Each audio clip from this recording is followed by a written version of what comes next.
Retour au salon Les Clés de l'Emploi à Marquette. Je reçois aujourd'hui Madame Violette Spielboot.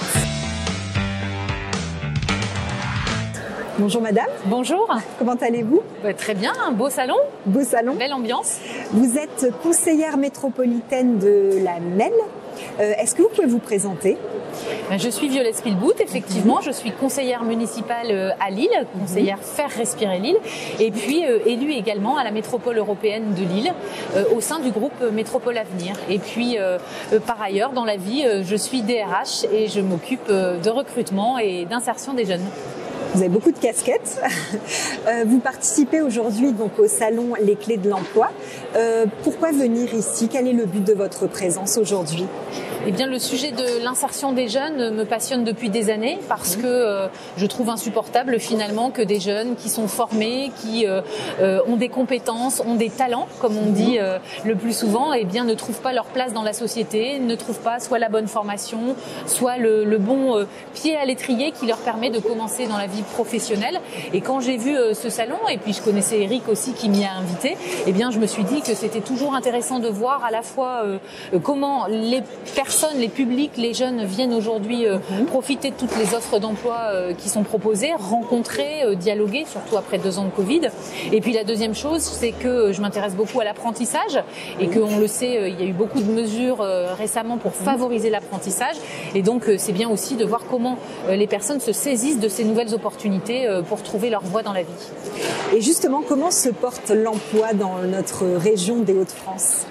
Bien, globalement, en France, le taux de chômage a plutôt diminué. Il est meilleur que depuis les 15 dernières années. Pour l'emploi des jeunes, c'est beaucoup mieux aussi, mais ce n'est pas encore suffisant. Avoir encore 15-16% de jeunes qui ne trouvent pas leur place, eh bien, on ne peut pas en être satisfait. Donc, c'est pour ça qu'aujourd'hui, tous les acteurs sont réunis, que ce soit la mission locale, le pôle emploi, les entreprises, les centres de formation. Et c'est ce réseau partenarial qui va faire que la mayonnaise va prendre et qu'à un moment, eh bien, au bout de 2-3 rencontres, discussions, eh bien, on va trouver exactement l'endroit où on peut se former si on a envie de reprendre, par exemple, une formation de pâtissier, comme on l'a vu tout à l'heure sur le stand avec les chocolats. Et que pensez-vous du plan de relance pour un jeune, une solution? Je trouve qu'il est très concret parce que déjà aujourd'hui, comme je vous le dis, que ce soit dans les rencontres que je peux avoir ou dans mon métier, on voit que concrètement les entreprises, avec l'aide de 8 000 € pour un apprenti, eh bien, recrutent plus d'apprentis. Il y a 5 ans, c'était environ 300 000 apprentis en France. Aujourd'hui, c'est plutôt près de 800 000. Donc, on redonne goût à l'apprentissage. Je pense qu'aussi, c'est une évolution de la société. Après le Covid, beaucoup de personnes se sont posées des questions, jeunes et moins jeunes, sur ce qu'ils avaient vraiment envie de faire.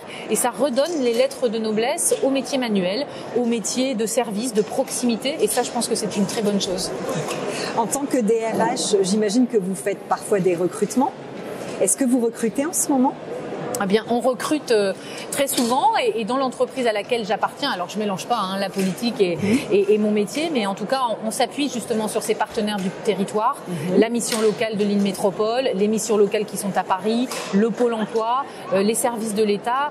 Ce sont des supports qui permettent de bien connaître tous les dispositifs, parce qu'il faut le dire, que ce soit dans la formation professionnelle ou l'accès à l'emploi, il y a beaucoup de choses un peu compliquées encore, même si on essaye de simplifier les démarches.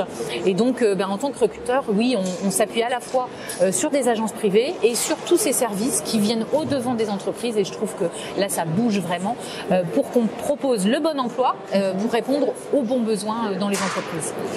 Dans le cadre des recrutements, justement, on dit qu'aujourd'hui, c'est les soft skills qui priment puisque les compétences techniques peuvent être acquises en interne. Qu'est-ce que vous en pensez? Est-ce que vous trouvez hyper important d'avoir des soft skills, justement Le tempérament, l'énergie, l'image que l'on diffuse dans une entreprise, le comportement qu'on a dans les relations humaines, pour moi, c'est primordial aujourd'hui dans le recrutement. Je pense que toute compétence, elle peut se travailler, s'acquérir, se peaufiner dans l'entreprise ou dans les contacts au cours de la vie professionnelle. En revanche, le savoir-vivre, le savoir-être, c'est quelque chose qu'on doit avoir en soi et qui est pour moi un élément déterminant dans le recrutement et de plus en plus. Je suis heureuse de voir que dans les recrutements, on fait de plus en plus confiance au talent et pas seulement aux compétences techniques, parce que ça va donner la chance à beaucoup de personnes qui peut-être avant, dans des systèmes un peu plus traditionnels, n'avaient pas leur chance. Merci beaucoup Madame Spielwood pour cette interview. C'est un beau message de fin que nous avons là. Rendez-vous pour une prochaine interview très bientôt. Merci beaucoup. Merci à vous.